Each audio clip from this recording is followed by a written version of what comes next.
কথা প্রজ্ঞায়িত করতে চাই না। তো জীবন দিয়েছেন আল্লাহ, বিধান দিয়েছেন আল্লাহ, আর এই জমিনের মালিককে বলেন তো আল্লাহ। তাহলে এই জমিন যেহেতু আল্লাহই মালিক, তাহলে বিধান চলবে কার?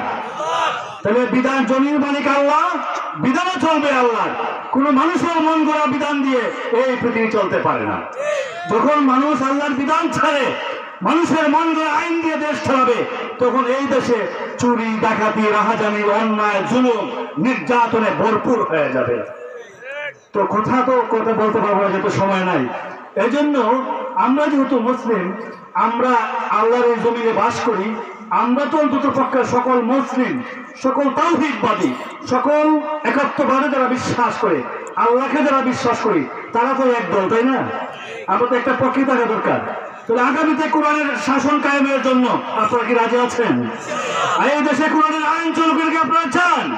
তাহলে আমরা সকল মুসলমান যারা কমপক্ষে লা ইলাহা ইল্লাল্লাহ পড়েছে, এদের একটা বাক্য থাকা দরকার আছে না?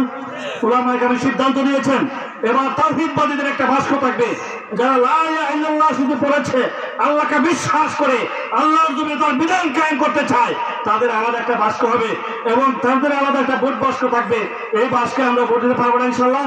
যে আসুক, ইসলামের পক্ষে যারাই আসবে, যারাই কোরআনের আইন শাসন কায়েম করতে চায় এই দেশে, রাষ্ট্রের যে সংবিধানটা, এটা যাতে কোরআনের আলোকে সংবিধান হয়, সেজন্য আমরা চেষ্টা করব।